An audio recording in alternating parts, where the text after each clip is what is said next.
is a Learfield presentation of the Oregon Sports Network. And Oregon is going to play in the national championship game. This is Duck Insider. We need to get community. We need this thing to be bigger than just our little circle of players and coaches. Are you kidding me? Touchdown, Oregon. With 2 seconds on the clock, he hits it! That's the bigger picture in this thing, allowing the community to celebrate the hard work, blue-collar mentality this group brings to the table. And the Ducks have won it! The Ducks have won! We get to struggle together, and we get to have joy together. Dante will dribble it out! The Ducks are Pac-12 tournament champions! I am so proud right now to be the head coach at Oregon. Oregon's a Fiesta Bowl champion in a 12-win season. This is Duck Insider on the Oregon Sports Network from Learfield, presented by OnPoint Community Credit Union. People are the point. Now let's go live to the Country Financial Studio to talk Oregon Duck Athletics. I was waiting to hear, now here's Joey Mack. I was going to say, wait a minute, I'm not Joey Mack. Hi, everybody. I'm Jerry Allen. Good to be back in this chair, getting to do what Joey's been doing as he's on baby watch, waiting for baby number 2 to come along. And we wish him and Lizzie the best. Our prayers with them. It should be sometime this week. Could be today. We don't know. It's going to be any one of those. Wife and I have 3.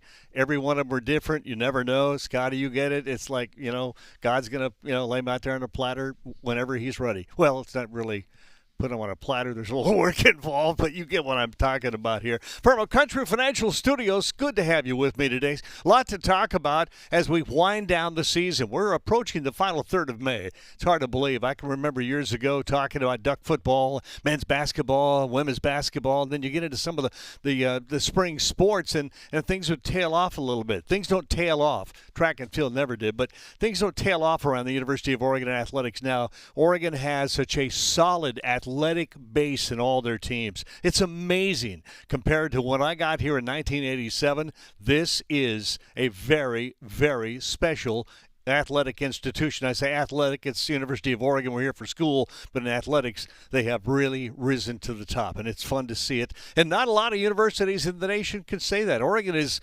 relevant, a very relevant athletic program, not just football, not just men's basketball or women's basketball, but across the board. So it's fun to be here to talk about it. We got things to talk about today, the spring sports, talk about them.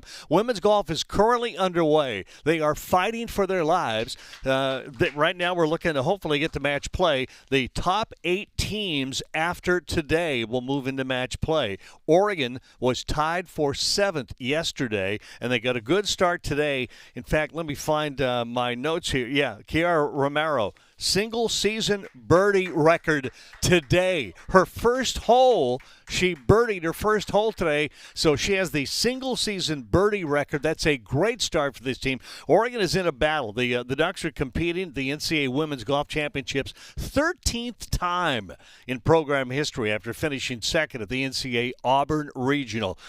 Oregon women golf team playing in the final round of stroke play. I mentioned they'll go to match play tomorrow if they can stay where they are, 7th or at least 8th. 30-team field was cut to 15 on Sunday, and that's why the last 15 are going.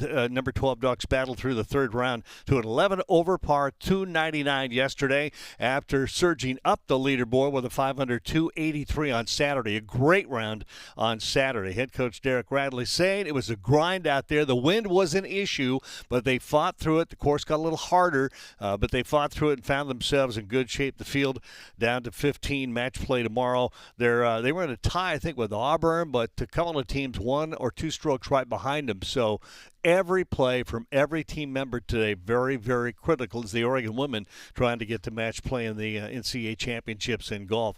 We're going to talk track and field, too. We have...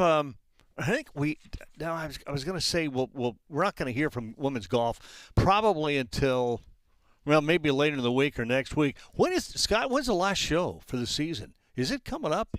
In June.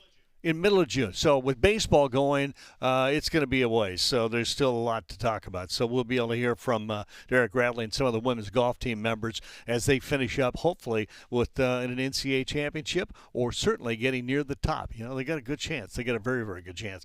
We're going to talk some track and field. We're going to talk some baseball today. Oregon getting ready for the Pac-12 championships. Then you're down in Scottsdale, Arizona, where they will compete. They played Thursday, Friday, Saturday against Washington State. First sweep of the season. How about that? You put your best out. I think they got a 5 or 6 game win streak going into the Pac-12s. So they're playing some of their best baseball right now. We're going to hear from Waz and from Carter Garade. So we'll hear from those guys talking about the Washington State series and then getting ready for Pac-12s. And they were going to play. We're hoping they're going to be number 2 seed.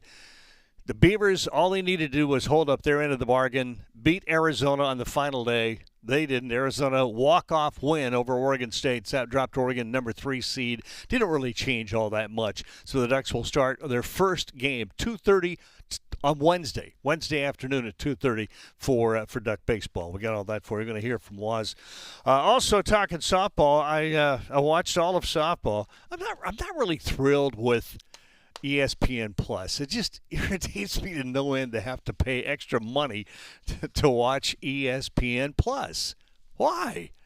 Come on, guys. You have enough money? I probably shouldn't say that. That's bad. But anyway, we got to watch some of the games on ESPN and then ESPN Plus. And Oregon women's softball battled. They were right there. I think through the years of the number of times in a football championship game against Auburn, in a basketball game in the Final Four where you needed one play. You needed one basket. You needed one rebound. You needed one call from the officials to help you get over the hump and make it to where you wanted to get. Oregon just needed one play yesterday. Bounce of the ball. One play to take down Oklahoma and advance to a final game over there, but couldn't pull it off. Oregon took 3-time defending national champion Oklahoma down to the wire Sunday before the number 2 Sooners eked out a 3-2 win at Love's Field to advance to the NCAA Super Regionals and end the Ducks season. Oklahoma playing on the home field. That home field advantage is huge. Oregon knows about that in men's football, basketball, baseball, softball, whatever it is. Track and field certainly coming up. A home run by Taya Bird, RBI single from fellow senior Emma Koff tied the game at 2-2, and it was looking good. But then Oklahoma got a run, and that was it. Game over. Ducks ended the Norman Regional 2-2 with a win over Boston University on Friday. So we're going to hear from softball coming up too a little bit. Giving you an idea of what's coming up. We're going to hear from Ariel Carlson, I believe, and Taya Bird, right? And Coach. We got Coach in there, too, so we got that. Track and field. I can't remember Oregon not being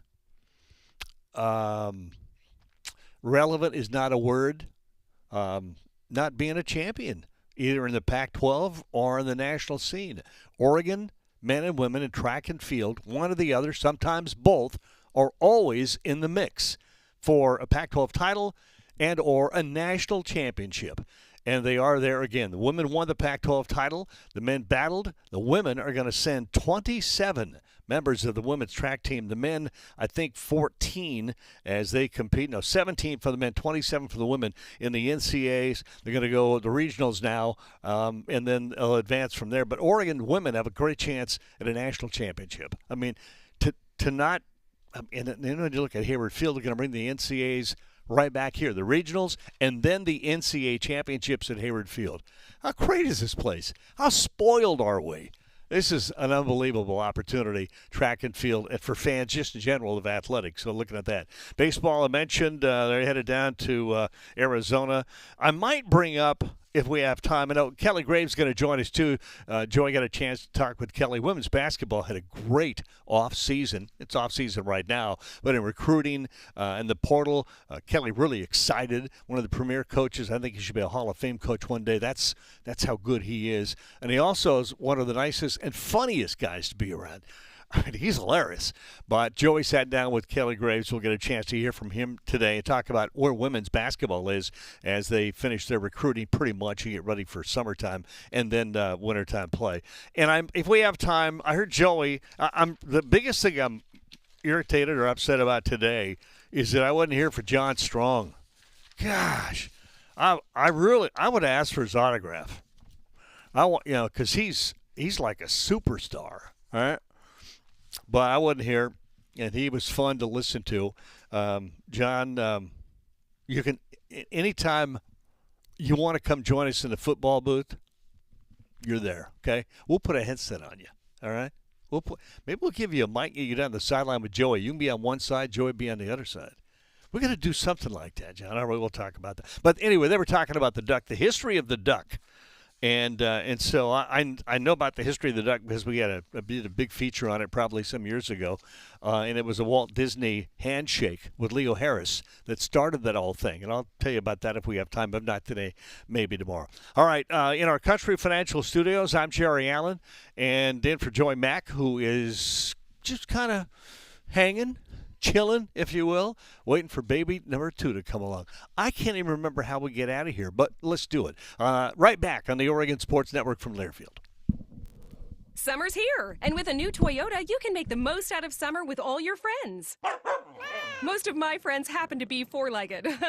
Your summer starts here, but it all ends June 3rd. Toyota, let's go places. Dealer inventory may vary. See your participating Toyota dealer for details. As a local community credit union founded by teachers, OnPoint is committed to supporting the students and faculty at the University of Oregon. And on game day, we're right there with you, on the field, in the bleachers, and in the classrooms. Drop by our local branch today and discover the many ways OnPoint can help support your financial well-being. OnPoint Community Credit Union. People are the point. Federally insured by NCUA. Equal housing opportunity. Summer's here, and with a new Toyota, you can make the most out of summer with all your friends. Most of my friends happen to be four-legged. Your summer starts here, but it all ends June 3rd. Toyota, let's go places. Dealer inventory may vary. See your participating Toyota dealer for details. Your daily dose of Oregon athletics. This is Duck Insider from Learfield.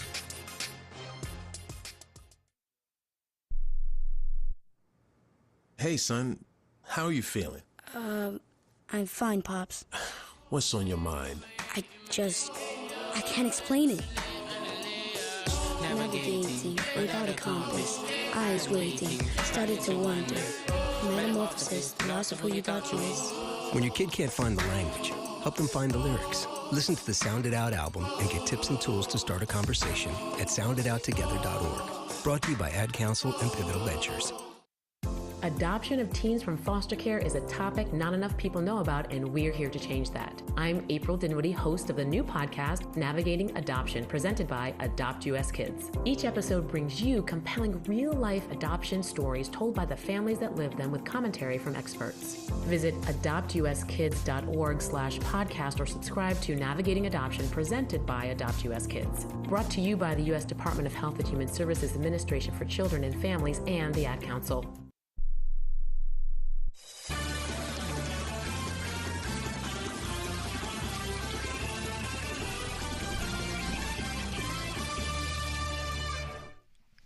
Welcome back inside our Country Financial Studios. I'm Jerry Allen, in for Joey Mack. Great to be in here talking about springtime and sports, but already looking forward to is almost a day doesn't go by that I'm not looking at a book online on the computer, talking to somebody in the nation about Oregon football coming up, because it's coming up soon, and it is going to be so exciting. I cannot wait for the Big Ten and what's coming there. So we'll talk about that. I was on the radio with some guys in Boise. They wanted it because, of course, the Ducks playing Boise State this year, and they're very excited.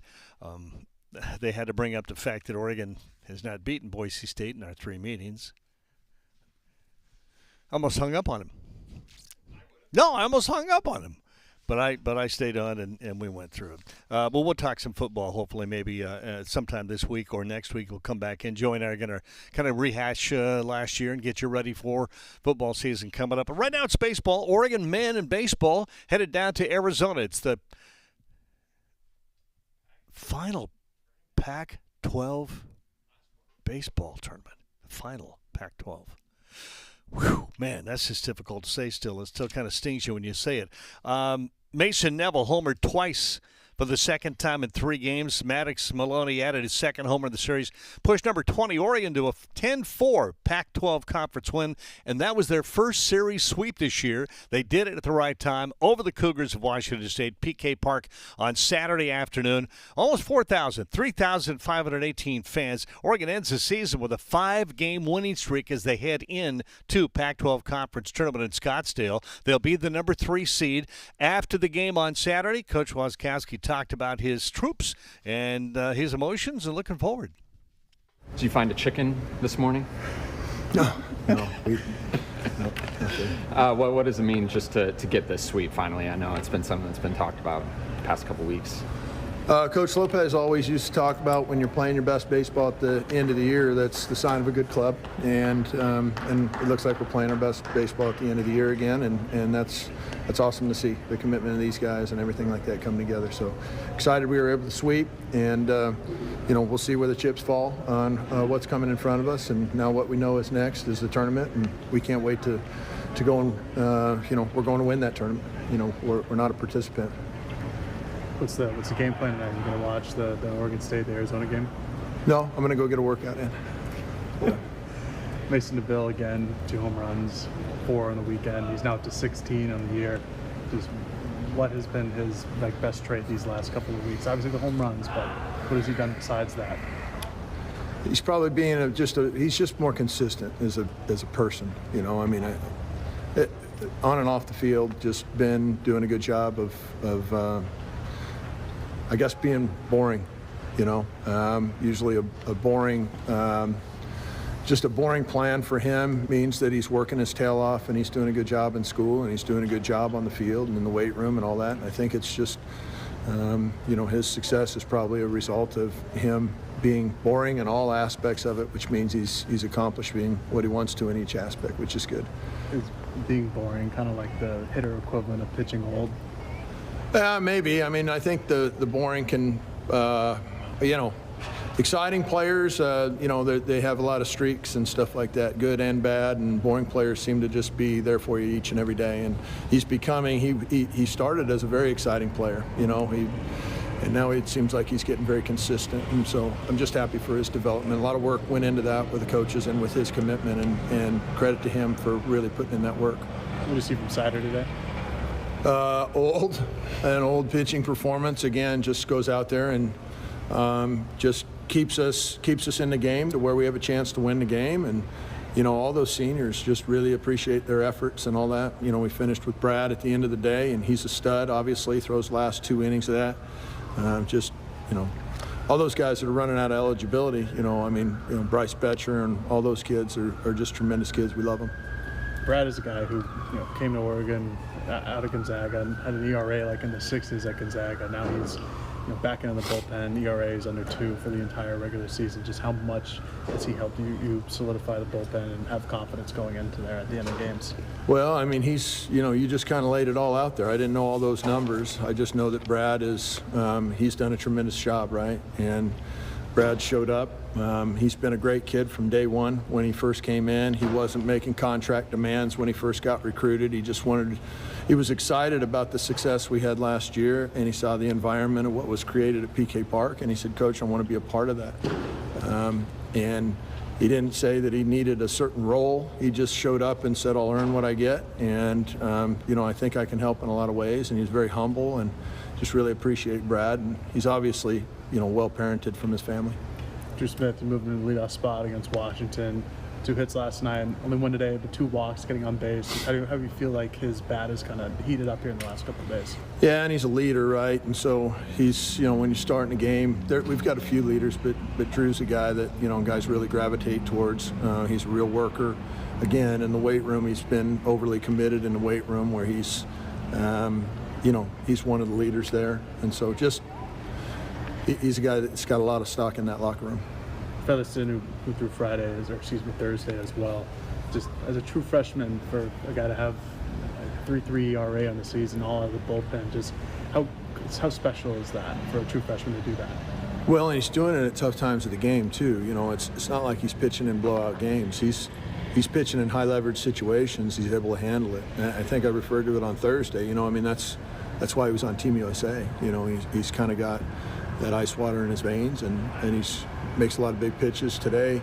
You know, he didn't have one of his pitches, and then he to their best hitter, he threw a couple of right-on-right changeups that were tremendous pitches to be able to get him in a good count, to get him out, get a fly ball out of that. And without those couple of changeups to that guy, then it would have been a different story. But you know, he just has several ways of getting guys out. He's a great kid, hard worker.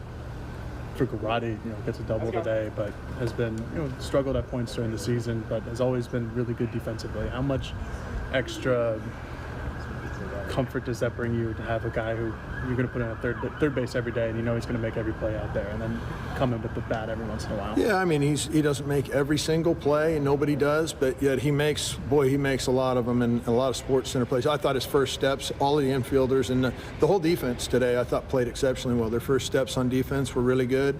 You saw some sinking liners in the outfield that were made look routine by the outfielders.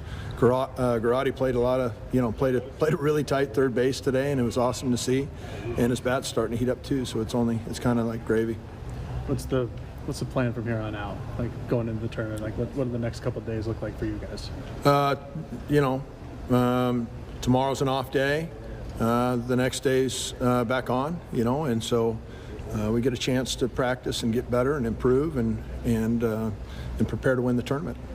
For the younger guys, specifically the freshmen or some of the transfers who haven't gotten the Pac-12 tournament, is there a message that you try to convey to them about what to expect going forward?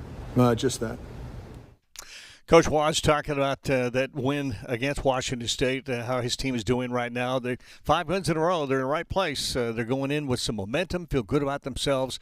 It's really interesting for me to watch that interview with Coach Waskowski and remember when he was a part of George Horton's staff when he first got here, how he is, I don't want to say matured because he was mature then, but he's just grown up. I mean, it's just fun to see the success that he has brought to Oregon baseball and how much success he's having too.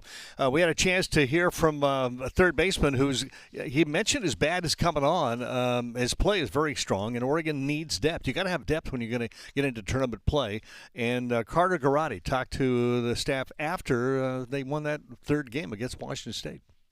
How do you feel at the plate right now? Feel like the bat's getting a little bit better? Yeah, kind of feeling like I'm getting back to where I was at the beginning of the season. The ups and downs of the season are, you know, not easy to deal with, but it comes down to just fighting through and turning back to your preparation, and I mean, that's kind of what you go back to. So I feel like I'm getting back to where I was.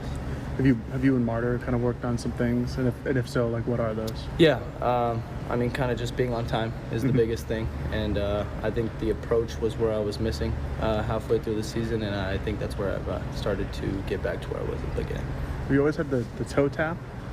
So I originally was kind of in a launch position, but was getting into a toe tap unconsciously, so I was kind of not really feeling that, but my body was kind of just doing it naturally. So I kind of worked on it and kind of helped with the timing. So it might not be talked about enough about how strong you are at third base. Just how much pride do you have in being a plus defensive third baseman? Yeah. So I mean, I think that's one of the most important things that I could bring to the team. And I take a lot of pride in defense. So does the rest of our guys, and I think we've done a good job just as a whole unit. And you know, coaches have prepared us to, you know, come in and do what they've asked. So our focus is just to lock down that defense and help our pitchers as much as possible. We've talked a lot about Maddox and his offensive talents, but where have you seen him kind of grow defensively, you know, playing next to him every day? That kid is kid's a beast, and he brings a lot of things to the table that, you know, a lot of freshmen don't. And he's playing kind of like he's been here for 5 years, and it's something good to see and something good for us to, you know, we can rely on him to be in that spot, and it's really big. So he works really hard. You can see it every day, and it shows. So have you given him any, like, suggestions, especially going into the Pac-12 tournament? Like, you were there last year. Have you given him any, like, heads up on what it would look like? You know, so last year I was behind Callie, and Callie was there for me, and I'm hoping to be there for him if he has any other questions. I mean, seems to be handling it very well. But, you know, I'm here if he needs it, so just like any other guys. He can go to Drew. Drew's been there. So we have a lot of guys that he can come up to and, you know, ask whatever he needs. So. Is he a guy that asks a lot of questions, or is he kind of just a take care of business off by himself? You know, he's a good learner.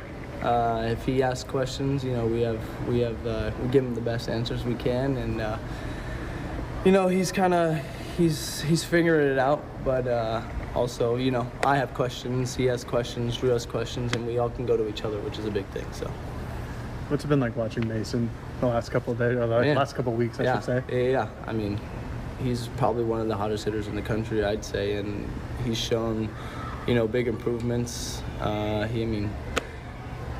You can't even explain what the kid can bring to the team, and you know, he's brought so much power, and even he's shown to the team that you know, he struggled striking out earlier in the season, and he's kind of just took this mental side of just being stronger and committing to, you know, just being more competitive in the box with 2 strikes, and it's shown, and he's even hitting home runs in 2 strike counts, so it's great to see. Have you kind of taken a different mental approach after maybe struggling early on in the season? Yeah, for sure. I mean, when you start struggling, you realize that you're not really competing as much as you want, and I think to recenter yourself, of what I've caught myself doing, is kind of just resetting, breathing, and kind of just finding a new mindset and kind of figuring out what you've done in the past that's been, you know, successful for you. So kind of just bringing back to what you've done to bring success. Is the last Pac-12 regular season game for Oregon and Washington State. Does that kind of resonate with you, or is it just, it is what it is? I haven't been here too long, but I mean, it's sad to see the Pac-12 go, but we're looking towards the future and what we can bring, but mainly just focus on, you know, getting out to Arizona, winning those games. So, how does last conference game at PK this season feel? It's you kind of don't really feel it. You know what I mean? And hopefully we can go out into the Pac-12 tournament, take care of things, and hopefully host a regional and host a super regional, and find our way to Omaha. So hopefully it's not the last game here. Carter Garada, as the Ducks go into the Pac-12 championship on Wednesday. Again, 3rd seed. What do they got coming up? They are taking on, where did I put my notes? Oregon will go against Utah. They just beat Utah. Took 2 of 3 from Utah beginning the month of May, so they know each other very, very well. 2:30 on Wednesday is that first game, and then the Ducks will take on, in the next one, USC Thursday at 2:30 as well. By the way, in that final home game in the regular season, Oregon hoping to get to host. I mean, there's the chance, a very good chance, because of PK Park, the fan base, the quality of the team, or where they finish in the conference. Good chance that they can host a regional. But Oregon honored 8 seniors before the game. Betcher, Casella, Friend, Gordon, Mikado, Moore, Mulligan, Sider, all playing their last, well, maybe not their last time at PK. We've got our fingers crossed for that. All right, when we come back, we've got more for you. By the way, the scores in the Utah games that they played, 2 weeks ago. Ducks won the first 7-5, second one 5-1. Had a chance to win that final game to make a sweep, but they didn't. Utah just with a big shot late and won it 9-7. So they know Utah. Utah knows them. This time of the season, everybody knows everybody. And when you're playing this time of the year, how different is it? I go back to even the 90s, 80s certainly, 70s, no doubt. You had some film, but you didn't have all the computerization, all the stats, all the numbers. You didn't have everything. You didn't have video you could slow-mo and break down every single movement of every player in every situation. I mean, it's crazy what they do now. It's kind of fun to watch and how they do it. If you ever get to sit in on a scout and see what they do, and I mean, every situation. So they've broken each other down. They'll be ready to go, and that's again Wednesday at 2:30. All right, from our Country Financial Studios, I'm Jerry Allen. A show brought to you by OnPoint Community Credit Union. We're going to come back. I don't know what we're going to do when we come back. We'll talk maybe track and field, probably softball. I'll tell you what. Let's take the break. What do you got? Oh, basketball? You want to talk basketball? Basketball? You want to talk basketball? All right, we'll talk basketball when we come back on the Oregon Sports Network from Learfield. Hey Duck fans, we're all about protecting our home turf here in Eugene. You should do the same for your home with Country Financial Insurance. Most home insurance doesn't account for inflation, but with Country Financial, yours can. If something happens to your home, make sure you can rebuild the same house in the same place. Call a local representative or 866-COUNTRY and get a solid defense for your home. Home insurance policies issued by Country Mutual Insurance Company, Country Casualty Insurance Company, or Country Preferred Insurance Company, Bloomington, Illinois. Property must meet age and condition requirements, which vary by state. At Shadow Hills Country Club, we're more than just an award-winning golf course and practice facility. Our events team offers all-inclusive event pricing that allows us to take care of all the details while you enjoy your event. Our indoor and outdoor venues offer you a wide variety of fully staffed options that put the focus on you. From weddings to business and social events, at Shadow Hills Country Club Events Center, you get the benefits of a resort atmosphere and amenities in a peaceful country setting, just minutes from downtown Eugene. Call for a tour today or visit shadowhillsevents.com. You're listening to Duck Insider. Duck Insider on the Oregon Sports Network from Learfield.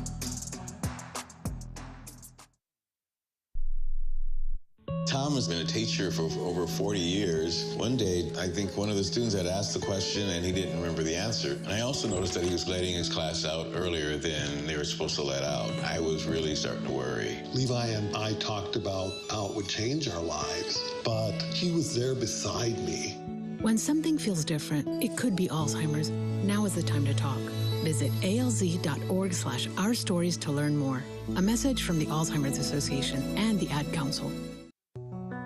Victor deployed for the first time to Afghanistan in 2003. He sustained a moderate traumatic brain injury. One of the most important elements of caregiving is taking care of yourself. For many military veteran caregivers, their caregiving journey starts earlier in life and lasts longer. Visit aarp.org/caregiving for a free military veterans guide to navigate your caregiving journey and better care for your loved one and yourself. Brought to you by AARP and the Ad Council.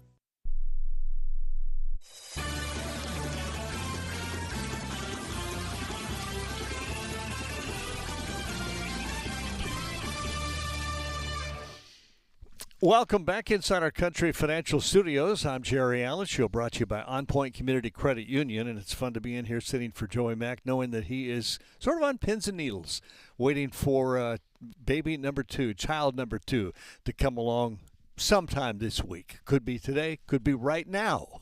No, could have been an hour ago. It's for those of you who have children, have gone through it. It is pins and needles. I mean, it really is. So we'll wait to hear the word and give you that. I just love it to be right here today. We're on. Lizzie's doing all the work. Joey's just on pins and needles. That's the way it always works. All right, let's get some softball. Oregon softball team saw its season come to an end on Sunday with a 3-2 loss to Oklahoma in NCAA regional play. What a battle. I mean, they played at Oklahoma's home field, so there was a big home field advantage. Oregon took 3-time defending national champion Oklahoma down to the wire yesterday before the number 2 Sooners eked out a 3-2 win at Love's Field to advance to the NCAA Super Regionals and ended the Ducks' season yesterday. Rob Mosley reported the story, and Coach Lombardi talked to the media afterwards. Get her emotions and feelings out. I just can't say enough about my team and how proud I am of them. This group of seniors has been an absolute blessing. They all came at different times, but they're all leaving together. And what they've created together, the standard that they've set for our future teams, for I think of version 7, they are going to be able to take version 6's lead. I know that no matter what's next for them, that they're going to excel and they're going to be just really, really good at what they do. They're invested in us, not just in softball, but just invested in us as people and willing to do what it takes for us all to be great together. So I love the fight that we had today. We were right there. Just needed a couple more, but to see us yesterday and then to see what we did today, that's Duck softball right there. And so just proud and blessed to have these guys by my side. When they came in with Maxwell, you'd see her yesterday. Your team was beginning to really come around. How much hope did you have at that time you could get something going? Yeah, no, we were confident. We were confident yesterday. Just our timing was a little off. She's really good at what she does, but, our preparation, it was right, and we had some good opportunities and did some good things, just needed a little more. She's a great pitcher. To that point, though, just the ability to avoid a crooked number early, just how much did that kind of keep you in it, and some of the spots that your pitchers were able to get out of? It's anytime you're in a game like this, it's going to be tough. We're going to throw punches, they're going to throw punches, and it's about just staying in it. We always talk about that it doesn't have to look a certain way. It's just the ability to fight and persevere and stick together and go get what we want, and you could really see that from our group today. Yes, sir. Coach, just how much did it mean to you to get to circle up with your staff and the OU staff after the game and just kind of have that moment together? It meant a lot. We are all family. Our families have been together for a long time. You look at, we've been together for marriages, we've been together for deaths, we've been together for babies, we've been together for championships. We've been together for life. We have done life together for a long time, so I thought it was a really special moment. Safe to say you'll be rooting for OU to make that four-peat happen? Absolutely. Wow, the last end of the U of O careers of 9 seniors, including Bird, Koff Scott, Ariel Carlson, Hannah Delgado, Valerie Wong, Alyssa Danielle, KK Humphreys, and Reagan Breedlove. And we're going to hear from at least one of those when we come back. We're going to take a break right here and come back. And actually, we've got it ready. Let's just go ahead and let you hear from a couple of the players and emotions again after you have taken a team like Oklahoma to the wall on their home field. Talk a little bit about the experience of playing at this venue and how much tougher is it to play a close game with 4,500 screaming Sooners fans? It was so special to get to play here, especially against Oklahoma, everything they've done for the sport of softball, and I have so much respect for that program. And to see this stadium, it was amazing, and to see the amount of people that came out to watch us was unbelievable. So I'm just very thankful and proud of where the direction the sport is going.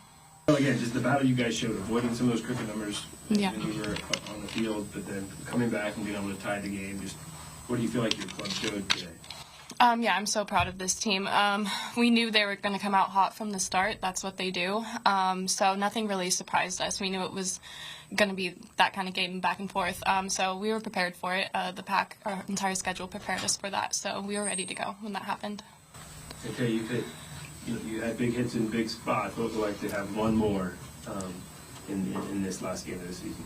Felt really special to be able to do it for my team and keep us in the game, and something I'll never forget for sure. And for the players, Oregon's such a respected program, especially from our standpoint with Melissa taking over the program instead. What has it been like for you guys, been in the program for a little bit, and how the program has not only survived but thrived? What's Oregon softball mean to you guys now? I know Ariel can speak on this too, but I've been going to Oregon camp since I was 9 years old. So Oregon means everything to me. It was the only school I've ever wanted to go to, and as soon as I got that offer, there was no place else. And even when Coach Lombardi came in as a coach and I was already committed, I knew that I was going to stay a Duck no matter who was there, and it just made it more special that Coach Lombardi was there for us. So Oregon means everything to me, and I'll be a Duck for life. Yeah, exactly what Taya said. I grew up going to games at Oregon, and it's always been a dream of mine to play here. Wearing this jersey is so special, and I'm so proud of the direction this program is going, and playing for this staff and with these girls, it's been amazing. I couldn't ask for a better team, better program. There you go, Ariel Carson, Taya Bird. I have a lot of respect for players from any team, any school, after a loss, they end your season certainly, to be able to come out and address the media and do it with style, do it with respect. Well done, extremely well done. Tough loss, but they come back with another great year ahead of them. So, Coach Lombardi, well done, well done. Now, I said we're going to do basketball when we came back. We didn't, so I threw you a curveball. Ended up being kind of a slider, but at any rate, we'll go away. When we do come back, it will be Kelly Graves. We'll talk some women's hoops here on the Oregon Sports Network from Learfield. Summer's here, and with a new Toyota, you can make the most out of summer with all your friends. Most of my friends happen to be four-legged. Your summer starts here, but it all ends June 3rd. Toyota, let's go places. Dealer inventory may vary. See your participating Toyota dealer for details. As a local community credit union founded by teachers, OnPoint is committed to supporting the students and faculty at the University of Oregon. And on game day, we're right there with you, on the field, in the bleachers, and in the classrooms. Drop by our local branch today and discover the many ways OnPoint can help support your financial well-being. OnPoint Community Credit Union. People are the point. Federally insured by NCUA. Equal housing opportunity. Summer's here, and with a new Toyota, you can make the most out of summer with all your friends. Most of my friends happen to be four-legged. Your summer starts here, but it all ends June 3rd. Toyota, let's go places. Dealer inventory may vary. See your participating Toyota dealer for details. This is Duck Insider, presented by OnPoint Community Credit Union on the Oregon Sports Network from Learfield. Don't you wish your life came with a warning app? Stop. That dog does not want to be petted. A heads up before something bad happens.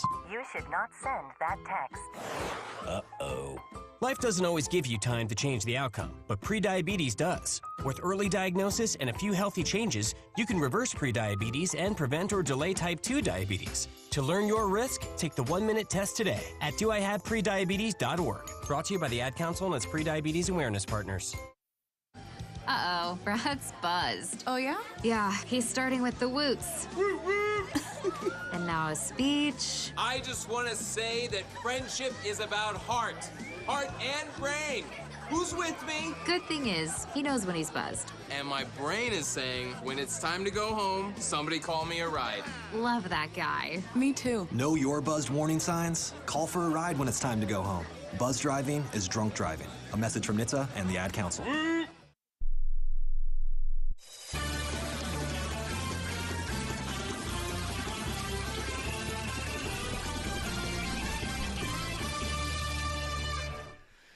Welcome back, brought to you by OnPoint Community Credit Union. I'm Jerry Allen.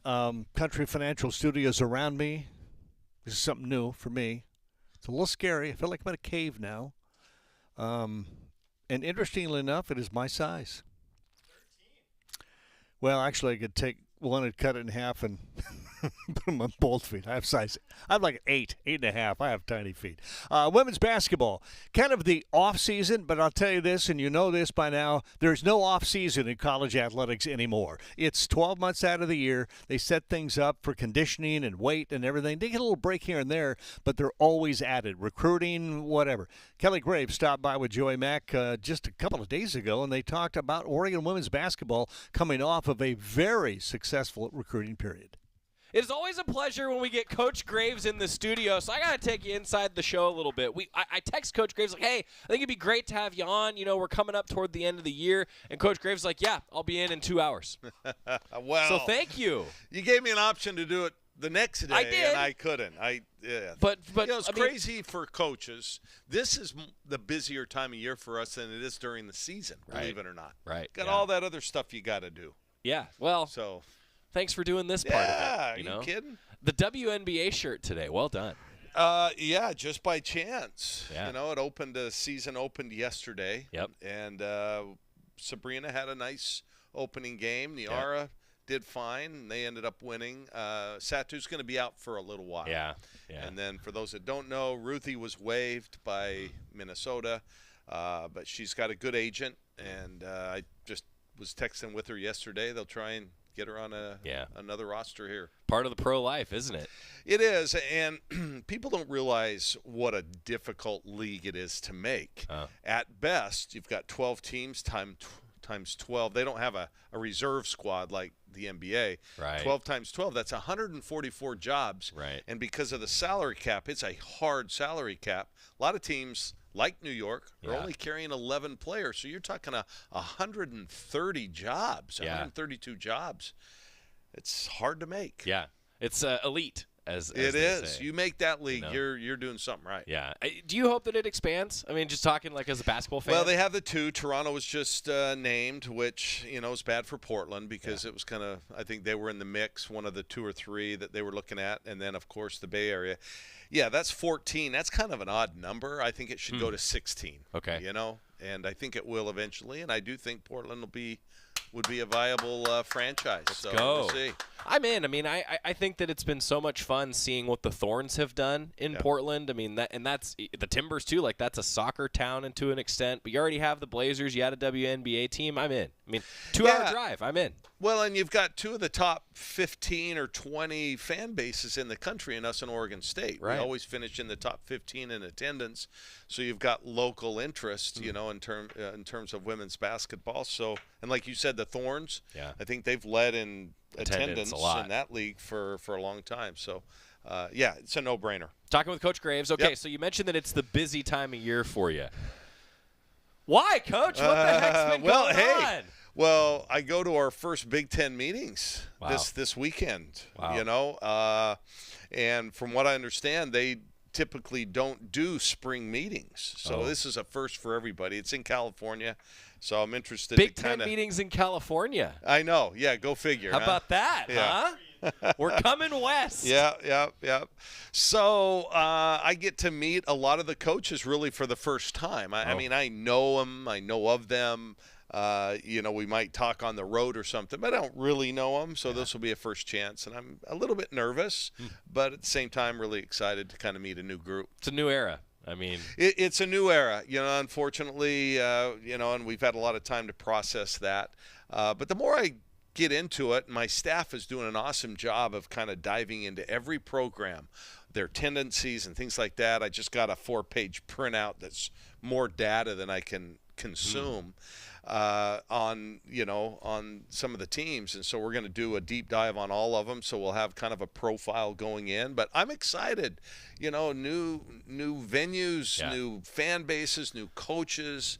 There's a lot of good that can come of this. For you, as someone who I would call just a fan of sports in general, like, is that aspect what excites you the most? That you get to see some other fan bases, other venues? I mean, to me, that's exciting. Yeah, you know, and the funny thing is a lot of college towns. For sure. You know, we're used to playing Bay Area teams. Well, they're not college towns. LA, they're not college towns. Even Phoenix, you know, and some of these bigger cities, these are true college towns. Iowa City and Madison and, you know, on and on. So I'm really I'm looking forward to it. And listen, I'm not going to lie to you. I was one of those old curmudgeons in the last year or two that kind of resisted the change, the NIL space, the transfer portal and things like that, and it's hurt us. Yeah. And, you know, with the help of a couple of coaches here on staff, I've kind of really embraced the change, and this, you know, going to the Big Ten is one of those adjustments. And so I'm actually kind of a new person. I kind of, you know, felt myself just being a little bit too negative in the last year or so, and I'm really excited about all the changes going on. You know, Coach, to even like say that out loud though, like I feel like that takes such a big person to say any of that. Like that's got to be that has to be difficult for anyone in your position. Well, it is, because I've been in it a long time. Yeah, now the young coaches, the new like Dan Lanning, who was one of those that I really talked to and really talked me into, Kelly, this is where we're at. Just embrace it. He's young. This is what he knows. Right. You know, the old timers. And listen, I had six of my cohorts, so to speak, that kind of got into the coaching profession at about the same time as I did. And that's not including Tara, who's become a really good friend over the last 25 years. Who retired this spring. Right. Because they didn't like the changes, you know. It was not, do I have enough to retire? It's, have I had enough? And most of them fall into that category. And that sucks.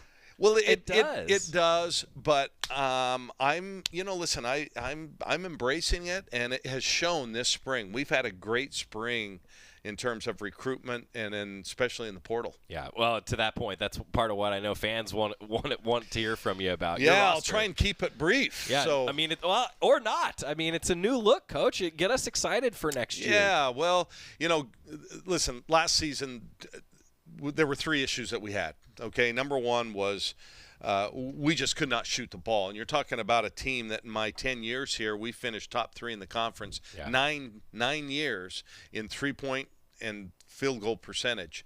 So that's a staple of ours, and we were last in 3-point shooting. So that was number one. Number two, just playmaking. We didn't have, a great playmaking. Part of it was injuries and people playing out of position. And the third one was depth. We just didn't have quality depth. And that doesn't show up just in the games. That shows up in practice every day. Who's pushing the others? Where's that competition? That's, iron sharpens iron. And I think, with the portal this spring, we have addressed all three of those, and not just a little bit, in big ways. So, well, to that point, I mean, to talk about the roster is just bigger heading into next year, right? Yeah, we'll have 15 players on the roster, 7 of whom are transfers. We have 2 incoming freshmen that we feel really good about. They're both impactful players, and then the 6 players coming back. But, you just start at the guard line. Eliza Mevius, she's from Germany, she played for the same coach that Coach Satu. He's the one that told me about her and said, hey, she's in the portal. You'd really like her. She was the MAC Defensive Player of the Year, first team all-conference. 5 assists a game, so she's really comfortable in an up-tempo game, which is what we try to play. We didn't last year. We tried to slow it down because we had to. Right. So she's going to be really good in that space. And then, we have Nani Falatea, a transfer from BYU. She was an all-WCC conference performer, 15 a game. Again, another 5 assists, shoots the 3 really well, high 30s. Which is great. And then we have Ari Long, who's a deadeye. She was a top 50 recruit out of high school. She's coming in and will only be a sophomore. Eliza's only going to be a junior. Now, Nani will have 2 years left as well, so because she redshirted last year. So we're not just bringing in grad transfers. We're bringing in kids with more time. But Ari's a deadeye, averaged 35.5 a game as a senior in high school in the state of California, the leading scorer in the state. And then the fourth guard and perhaps the alpha that we needed is Deja Kelly. 3-time first-team All-ACC at North Carolina.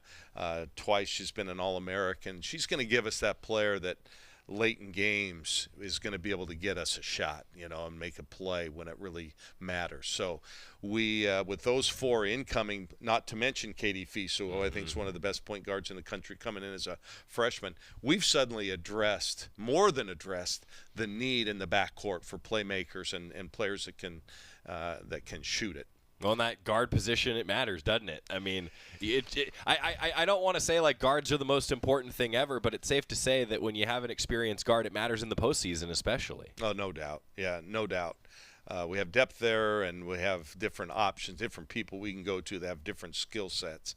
And then the 3 incoming transfers inside, let's say 4th. We'll start with Faith from Luxembourg, played on the world Nike Hoop Summit. Yeah, and played really, really well. And then we have Alexis Whitfield, who's a 40% three-point shooter at UC Santa Barbara, first-team all-conference, 15 and 10. She's about 6'2", shoots it really, really well, so she can be a classic trail position. And then we Amina Muhammad, and she's 6'3", 6'4", great defender, great on the boards. She played at Texas, was playing well and starting for them their first 20 games, and they, of course, were a 1 seed in the tournament. And then their point guard, Rory Harmon, went down with an injury, and it kind of changed her role. Yeah. She wasn't as good in the pick and roll, and her numbers kind of went down. But she's going to be that's going to be a really good get for us. And then I struggle with her last name. We'll just call her Sally Matus. There you go, Sally Matu. Well, I tell you what, because if I could to put that in perspective, the all-name team. There's a ton of them on the women's basketball roster next we've got year. A few of them. As a broadcaster, it's going to be fun, Coach. Yeah. Well, Sally kind of reminds me of Audie Gilden. She's undersized, maybe 5'11", but she averaged 9.5 a game last year for Arizona. Was a really good role player for them, and I think she'll do the same for us. Just hard working. She's from Mali. She knows N'Faly quite well. In fact, they communicated all during the season. But 2 years ago at Arkansas State, she was the player of the year in that conference and averaged over 18 a game. So those 7, we kind of got a little bit of everything. They've all had great success. Most are other Power 5 Right. transfers. And so I'm really looking forward to it. On top of the 6 players that we have back. There you go, Kelly Graves. Nowhere near the basketball season right now, and he's ready to play tomorrow. Let's go, right? Throw the ball out there, roll it on the floor. Let's play. I love his energy. I love all of our coaches. My 37 years here, I just can't even pull a coach out of any sport anywhere and say I didn't enjoy working with him. And he's the gem. I love him. And we have more with Kelly. We're going to hopefully tomorrow we'll get a little more with Kelly Graves in because he has a lot to talk about, and it's all good stuff. So thanks. All right, we're going to get out of here, come back. I'm going to get you an update. Women's golf when we come back. All right, they're in the NCAAs. We'll do that. We are OnPoint Community Credit Union. I almost call it Coach's Show. See, it's not the Coach's Show, although that coach's interview is brought to you by Willamette Valley Cancer Institute and Research Center. Fight like a duck with exceptional cancer care close to home. Let's do the break from the Country Financial Studios on the Oregon Sports Network from Learfield. As a local community credit union founded by teachers, OnPoint is committed to supporting the students and faculty at the University of Oregon. And on game day, we're right there with you, on the field, in the bleachers, and in the classrooms. Drop by our local branch today and discover the many ways OnPoint can help support your financial well-being. OnPoint Community Credit Union. People are the point. Federally insured by NCUA. Equal housing opportunity.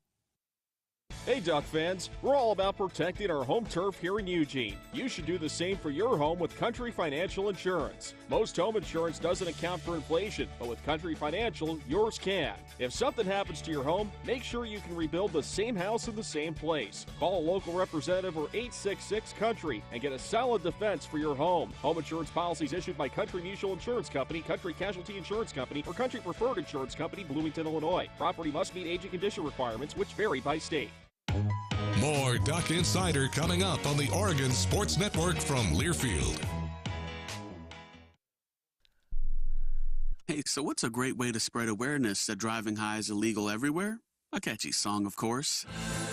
You can run, but you can't drive high. You can run, but you can't drive high. Friendly reminder, don't drive high. If you feel different, you drive different. Brought to you by NHTSA and the Ad Council. When it comes to making plans, you are the best. What about those round trips, which are perfect on your way there and perfect on your way back? Or those meetings with friends, surprise parties, camps, birthdays? The same way you plan for the important moments, start planning to protect you and your loved ones from a natural disaster. Sign up for local weather and emergency alerts. Prepare an emergency kit and make a family communications plan. Get started at ready.gov/plan. Brought to you by FEMA and the Ad Council.